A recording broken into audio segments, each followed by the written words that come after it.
The rain fell hard on the broken city of Velthar Prime. Commander Sarah Chen stood at the edge of a crater that used to be the central plaza. Around her, the bodies of soldiers lay still. Some were human, some were Kreth. The war was over now, but the cost had been terrible. The Kreth had attacked Earth's colonies 5 years ago. They came from a distant star system, tall creatures with gray skin and 4 arms. Their eyes were like pools of black oil, and their mouths were full of sharp teeth. They were warriors from birth, raised to fight and conquer. The war had killed millions on both sides. Sarah looked at her remaining soldiers. Only 12 of her original company of 100 had survived the final battle. They were tired, dirty, and broken in ways that went beyond their bodies. Private James Wung sat on a piece of rubble, staring at nothing. Sergeant Maria Santos was crying quietly while she cleaned her rifle. Corporal David Miller was trying to fix a wound on his arm with shaking hands. "Commander," a voice called out. It was Lieutenant Tom Bradley, her second in command. He was pointing toward the eastern side of the plaza. Sarah turned and saw them. A group of Kreth soldiers were walking toward them. They moved slowly, and they had put their weapons on the ground. There were about 20 of them, and at their front walked a tall Kreth with golden markings on his face. Sarah knew that meant he was a high-ranking warrior. "Weapons ready," Sarah said quietly. Her soldiers raised their guns, but the Kreth kept coming slowly. The tall one in front stopped about 10 meters away and raised all 4 of his hands in the air. It was a gesture of peace that humans and Kreth had agreed on during brief periods of negotiation. "Terran Commander," the Kreth said in broken English. His voice was deep and rough, like stones grinding together. "I am Warlord Krathvin. The war is finished. The High Council has ordered all Kreth forces to stop fighting."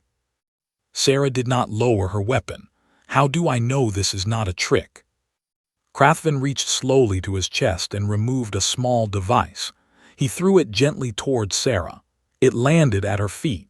She picked it up and saw that it was a communication unit showing an official message from the Galactic Council. The Kreth had surrendered. Sarah let out a breath she did not know she was holding. She lowered her weapon and signaled for her soldiers to do the same. The war that had taken everything from them was finally over. "What do you want?" Sarah asked. "Shelter," Krathvin said. "The storm is coming. Our transport was destroyed in the battle. We have wounded who will die without protection from the weather." Sarah looked at the sky. Dark clouds were rolling in, and she could feel the wind picking up. A deadly storm was indeed approaching, one of the magnetic tempests that made this planet so dangerous. Without shelter, both humans and Kreth would die. "We have a bunker," Sarah said after a long moment. "It is not big, but it will protect us from the storm. Your wounded can come with us." Some of her soldiers made sounds of protest. Sergeant Santos stepped forward. "Commander, these creatures killed our friends. How can we?" "The war is over, Sergeant," Sarah said firmly. "We are soldiers, not murderers. We will not leave anyone to die in this storm, not even our enemies." The bunker was old and cramped. It had been built by the first colonists who came to Velthar Prime, back before anyone knew the Kreth existed. Now it held 12 humans and 20 Kreth, all pressed together in the darkness while the storm raged outside. Sarah sat near the entrance, watching the Kreth carefully. They had brought 3 of their wounded soldiers, and she could see that the injuries were bad. One had lost an arm in the battle. Another had a deep cut across his chest. The third was unconscious and breathing in short, painful gasps. Krathvin sat with his wounded, his black eyes reflecting the small light that Sarah had set up. He was speaking to them in the Kreth language, words that Sarah could not understand but that sounded gentle. Private Wung walked over to where Sarah was sitting. His face was hard with anger. "Why are we helping them, Commander? They killed my brother at the Battle of New Shanghai. They destroyed my home world. How can you just sit here with them like nothing happened?" Sarah looked at the young soldier. She understood his pain. She had lost people too. Her husband had died in the first year of the war. Her daughter had been evacuated from a colony that the Kreth later destroyed. She did not know if her daughter was alive or dead. "I am not asking you to forgive them," Sarah said quietly. "I am asking you to be human. When the storm is over, they will go their way and we will go ours. But right now, we survive together or we die together." Wang said nothing. He walked away and sat in the corner, as far from the Kreth as he could get. Hours passed. The storm outside was the worst Sarah had ever seen. The bunker shook with each wave of magnetic energy and the walls groaned under the pressure. Everyone was quiet, human and Kreth alike, listening to the world trying to tear itself apart. Then one of the Kreth wounded began to scream. It was the one with the chest wound. His gray skin had turned dark and blood was flowing from his injury. Krathvin and another Kreth warrior were trying to hold him down, but he was thrashing wildly. "He is dying," Krathvin said, his voice filled with something Sarah had never heard from a Kreth before. It sounded like sorrow. Sarah stood up and walked over. She had been a medic before she became a commander. She looked at the wound and saw that something was wrong. A piece of metal was stuck inside, and it was moving deeper each time the Kreth struggled. "Hold him still," Sarah ordered. She pulled out her medical kit and got to work.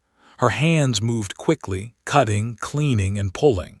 The Kreth screamed again, but his companions held him firm.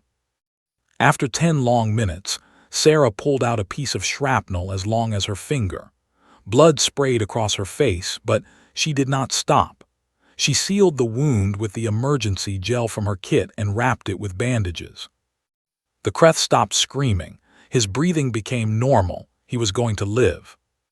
Krathvin looked at Sarah with his dark eyes. "You saved him. He is my brother's son. You saved him." Sarah wiped the blood from her face. "He was dying. I helped. That is what humans do." Krathvin was silent for a long moment. Then he did something that Sarah never expected. He lowered his head and placed his 4 hands over his chest.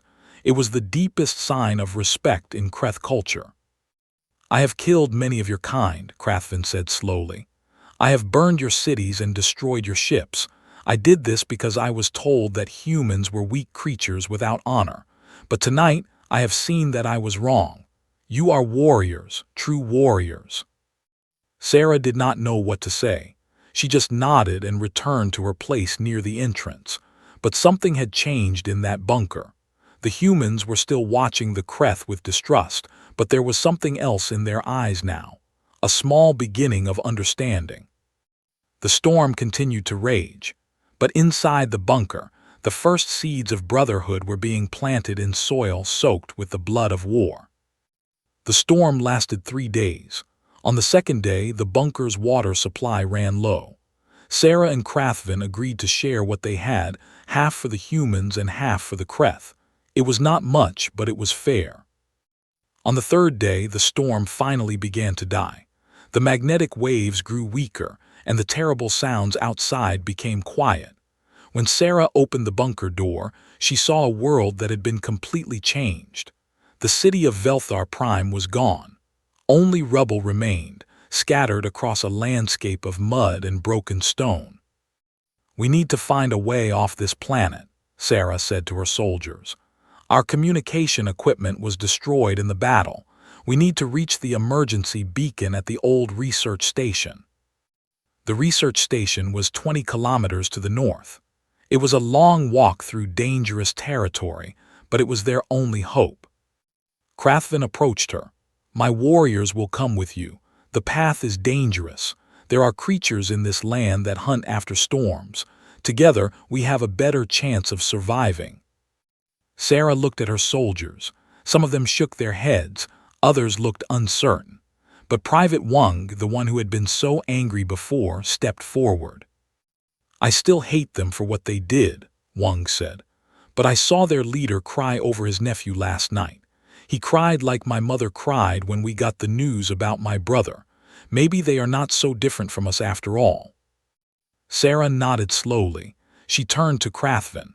"We walk together, But if any of your warriors make a threatening move toward my soldiers, I will kill them myself." Krathvin showed his teeth in what Sarah had learned was a Kreth smile. "If any of my warriors break the peace, I will help you kill them." And so they began to walk, humans and Kreth together, across the broken land of Velthar Prime. The war was over, but a new journey was just beginning. The journey to the research station was harder than anyone expected. The storm had changed the land in terrible ways. Rivers had formed where none existed before, and great cracks in the earth made travel slow and dangerous. On the first day, they lost one of the Kreth warriors. He fell into a hidden hole and broke his neck before anyone could help him. Krathvin said words in his language over the body, and then they covered him with stones. It was not much of a grave, but it was all they could do. Sergeant Santos surprised everyone by placing a small flower on the pile of stones. When the other humans looked at her strangely, she just shrugged. "He was a soldier," Santos said. "Whatever else he was, he died far from home. I know how that feels." The Kreth warriors watched this with their dark, unreadable eyes. Something passed between them, some new understanding that went beyond words. On the second day, they found water. A clean stream was flowing through a valley that the storm had carved. Everyone drank deeply, human and Kreth alike, kneeling side by side at the water's edge. It was there that Corporal Miller started talking to a young Kreth warrior. The Kreth's name was Vethkar, and he was barely an adult by his people's standards. He had been forced to fight in the war when he was still learning his language. "How old are you?" Miller asked. 12 cycles of my home star," Vethkar replied. "In your counting, I think perhaps 16 of your years." Miller's face went pale. 16. You are just a kid. They made you fight when you were just a kid." Vethkar looked confused.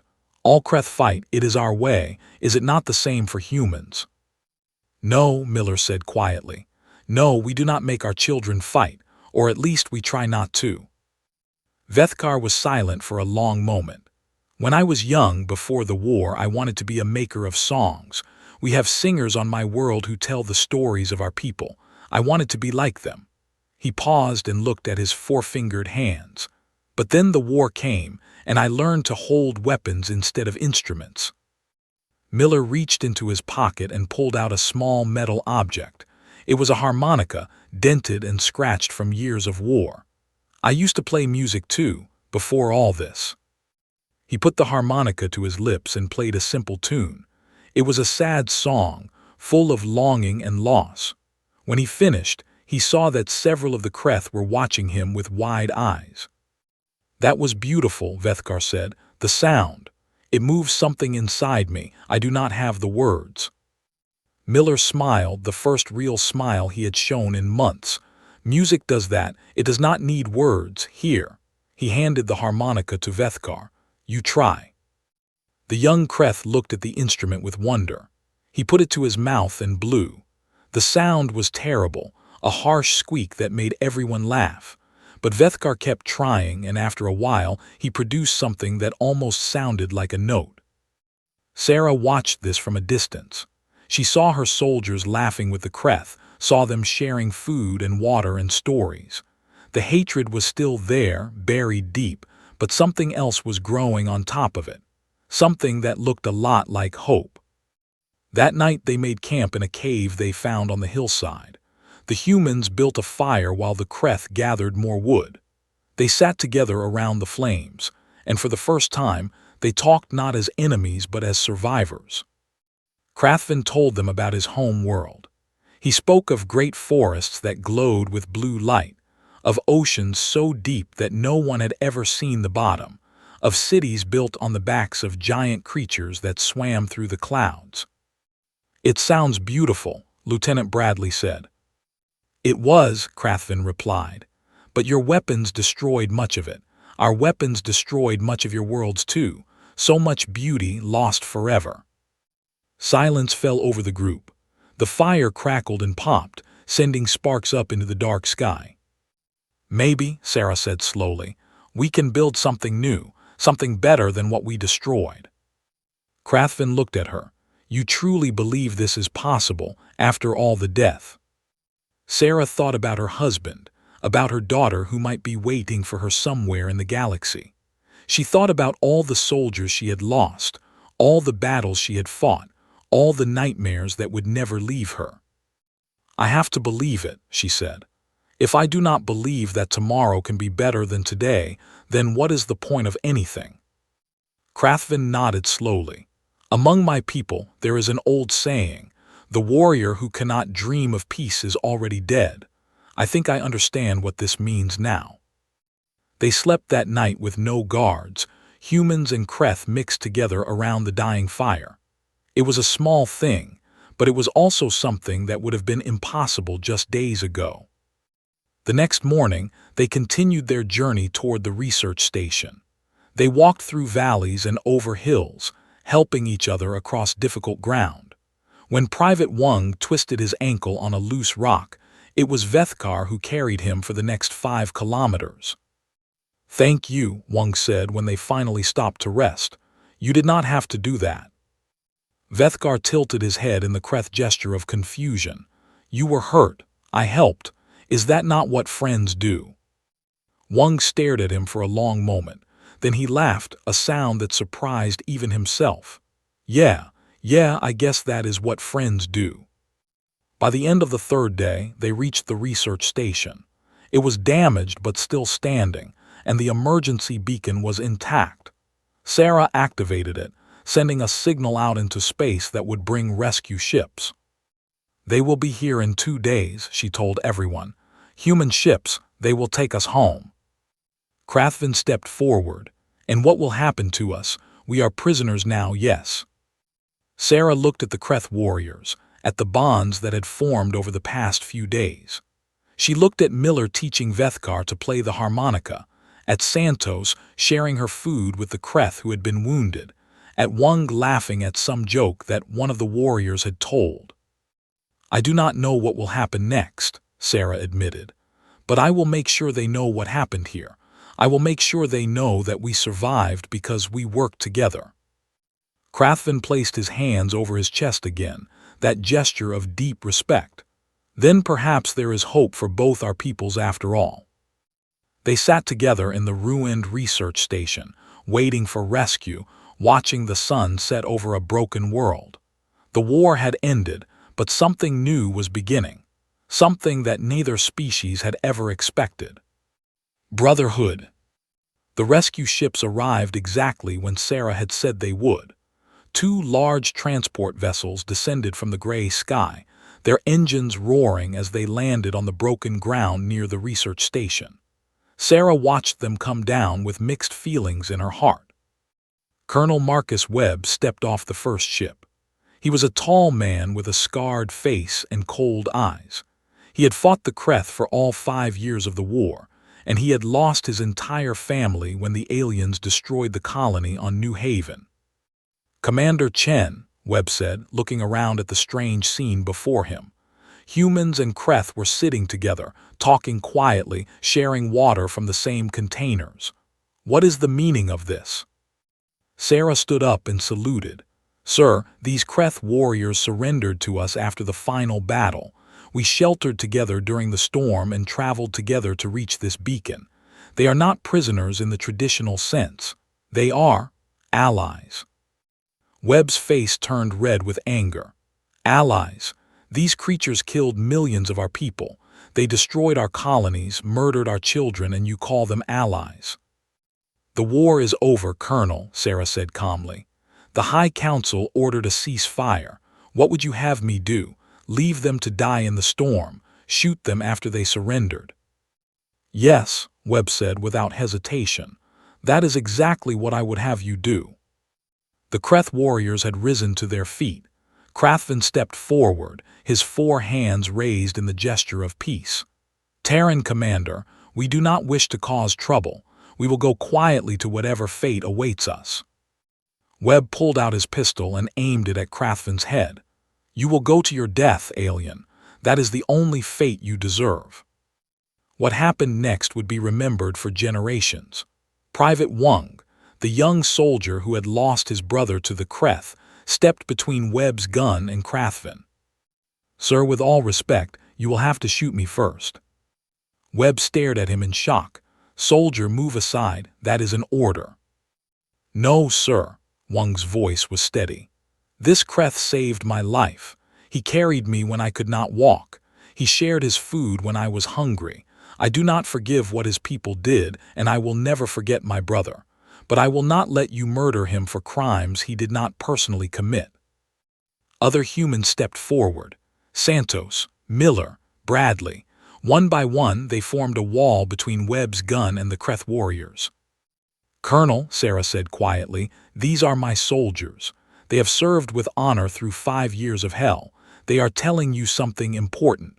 Are you going to listen?" Webb looked at the line of human soldiers protecting their former enemies. His hand shook with rage, but slowly, he lowered his pistol. "This is not over," he said through clenched teeth.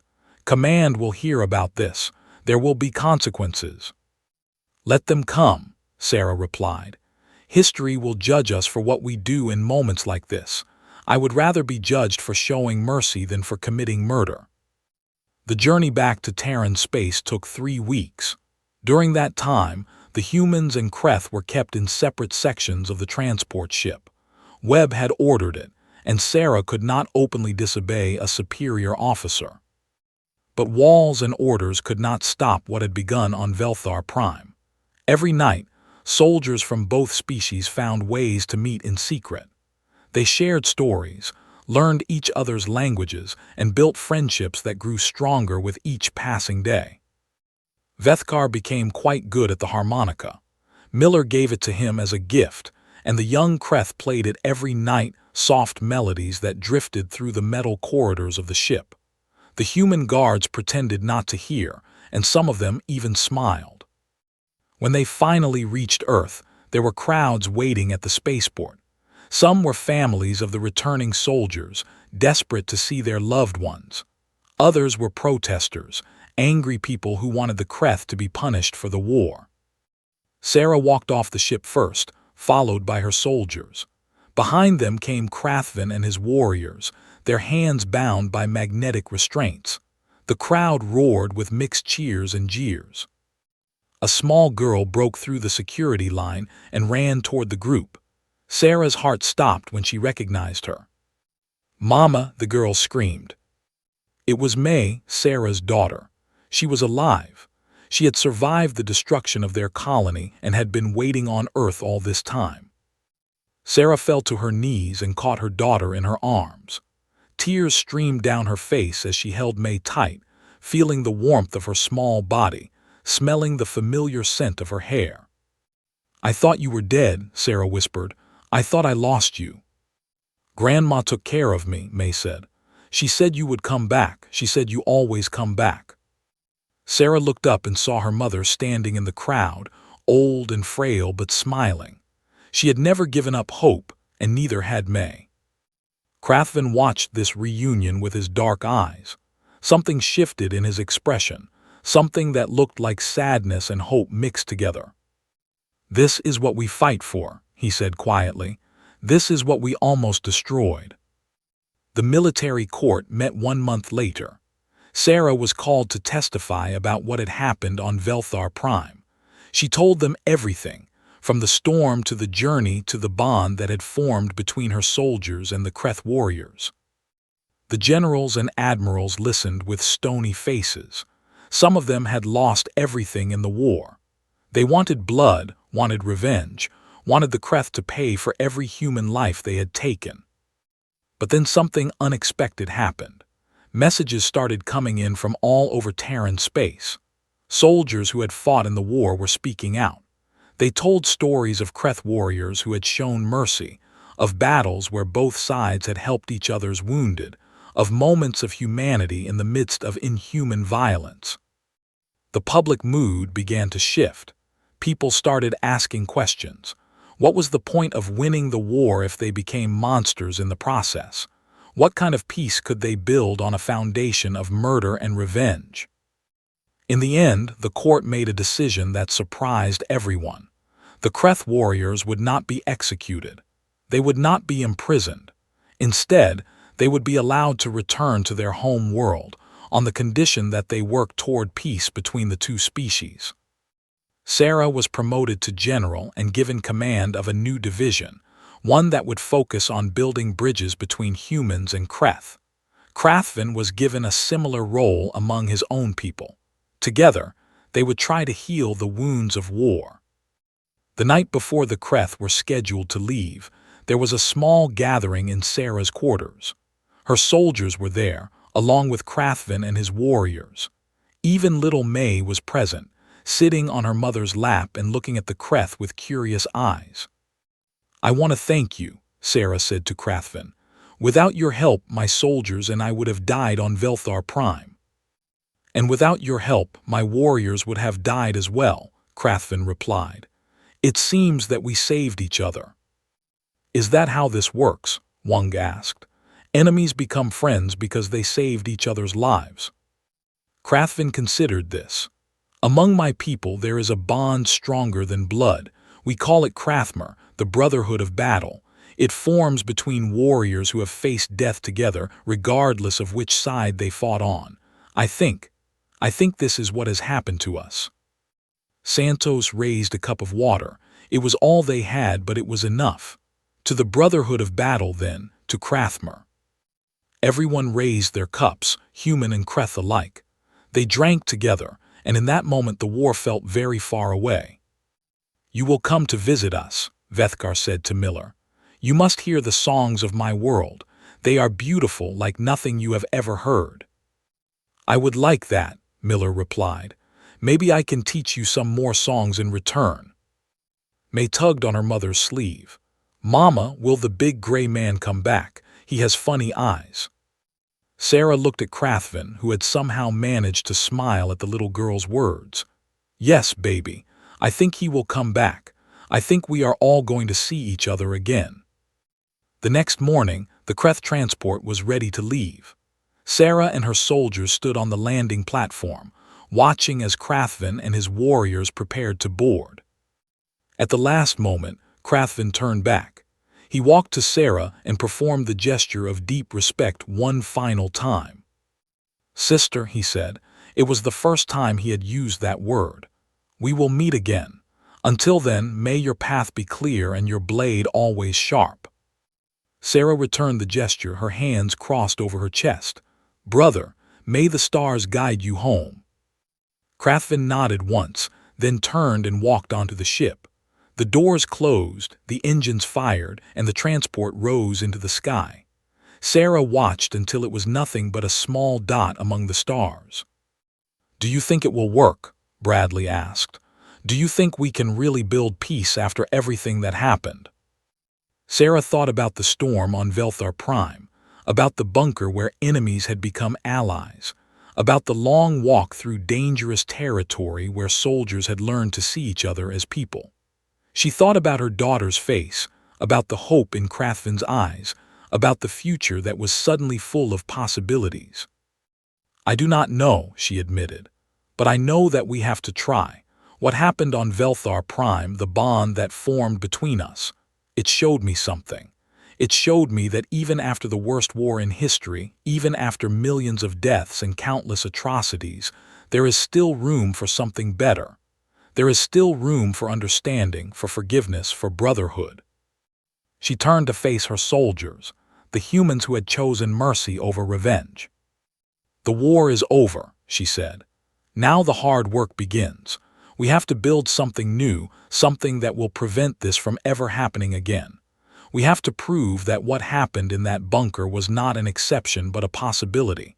We have to show the galaxy that humans and Kreth can live together in peace." "That is a lot to ask," Santos said. "Yes," Sarah agreed, "but we are soldiers. We have done impossible things before."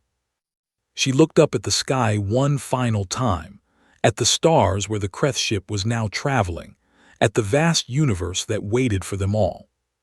"Brotherhood eternal," she said softly. "That is what Krathvin said before he left. That is what we have now. And that is what we will build for everyone, human and Kreth alike." The soldiers stood with her, looking up at the stars, thinking about the future they would create together. The war had taught them how to fight. Now they would learn how to heal. 10 years passed. Sarah Chen, now retired from military service, stood on a balcony overlooking the city of New Unity. It was a city that had not existed when the war ended, a place built by humans and Kreth working together. The buildings combined the best of both architectural styles, rising in graceful curves that seemed to dance with the light. Below her, in the main plaza, a celebration was taking place. It was the anniversary of the peace accords, the treaty that had officially ended the war and begun a new era of cooperation between the two species.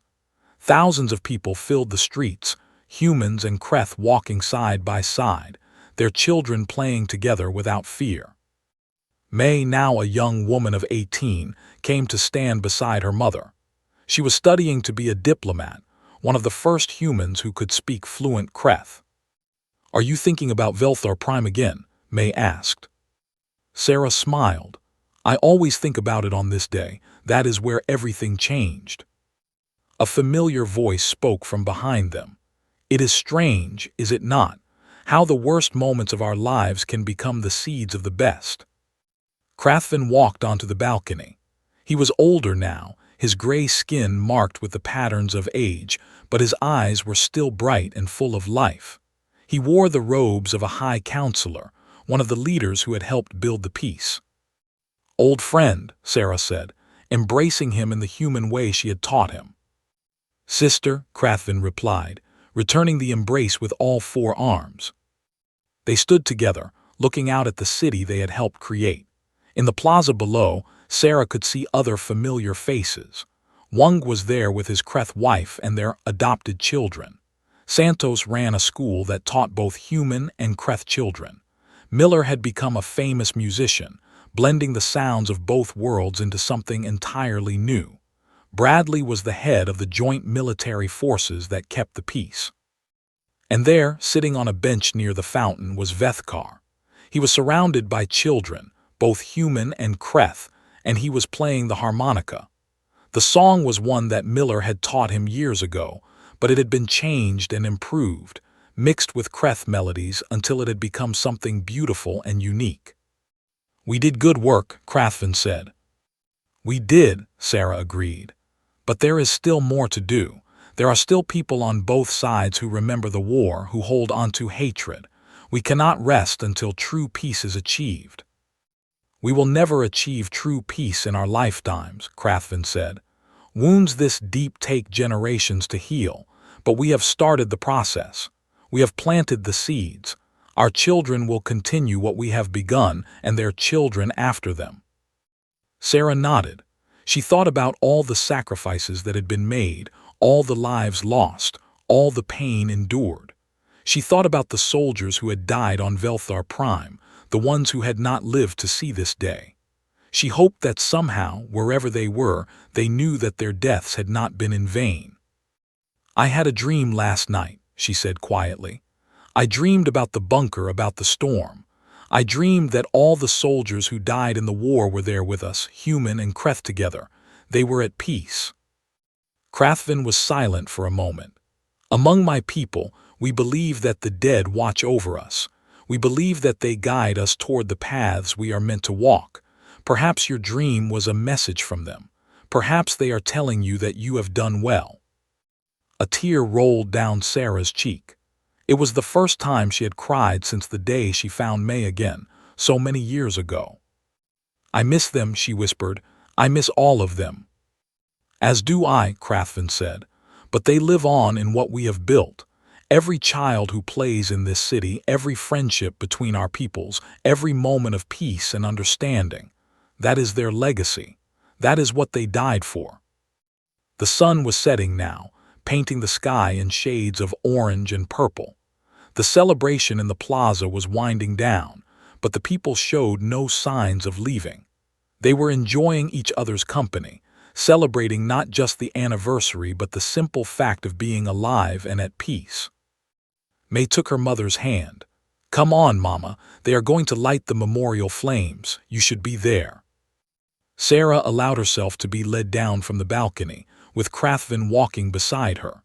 They made their way through the crowd, and people stepped aside to let them pass. Both humans and Kreth bowed their heads in respect as the two old warriors walked by. At the center of the plaza stood a monument. It was made of stone from both Earth and the Kreth home world, carved with the names of everyone who had died in the war. There were millions of names, too many to read in a lifetime, but each one was remembered. At the base of the monument were two eternal flames, one blue for Earth and one gold for the Kreth home world. They had been burning since the day the monument was built, and they would continue burning forever, a symbol of the lives that had been sacrificed. Sarah and Krathvin stepped forward together. They had been chosen to light two new flames this year, flames that would join the others in eternal memory. Sarah took the torch that was offered to her. It felt heavy in her hands, heavy with the weight of all the years and all the memories. "For those who fell on Velthar Prime," she said, her voice carrying across the silent plaza. "For those who taught us that even in the darkest moments there is room for compassion. For those who showed us that enemies can become brothers. We remember you. We honor you. We carry your legacy forward." She touched her torch to the flame, and a new fire came to life, burning bright against the darkening sky. Krathvin did the same, speaking words in his own language that Sarah did not fully understand, but that she felt in her heart. When both flames were lit, they stood back and watched them burn. The crowd was silent, each person lost in their own memories, their own losses, their own hopes for the future. Then Vethkar began to play his harmonica. The melody was soft and sad at first, a song of mourning and loss, but slowly it changed, becoming something brighter, something hopeful. Other musicians joined in, both human and Kreth, creating a symphony of sound that filled the plaza and rose up into the night sky. Sarah closed her eyes and listened. She thought about the young soldier she had been, the one who had made the choice to save her enemies in a storm. She thought about all the choices that had followed, all the hard work and difficult conversations and moments of doubt. But she also thought about the result of those choices. She thought about the city around her, about the children playing without fear, about the future that stretched out before them like an endless road. She had done her part. She had planted the seeds. Now it was time for others to tend them. She opened her eyes and looked at Krathvin, her brother in every way that mattered. "Thank you," she said. "For what?" "For surviving with me, for building with me, for believing that peace was possible." Krathvin placed a hand on her shoulder. "Thank you as well, sister. You saved more than just my warriors in that bunker. You saved the future itself." The flames continued to burn, and the music continued to play, and the crowd began to dance. Humans and Kreth moved together, their differences forgotten in the joy of the moment. Sarah watched them all, her heart full of a peace she had never thought she would find. The war was over, the hatred was fading, and the brotherhood that had begun in a bunker on a dying planet had grown to encompass two entire species. Brotherhood eternal. That was what they had achieved, and that was what they would carry forward for themselves, for their children, and for all the generations to come.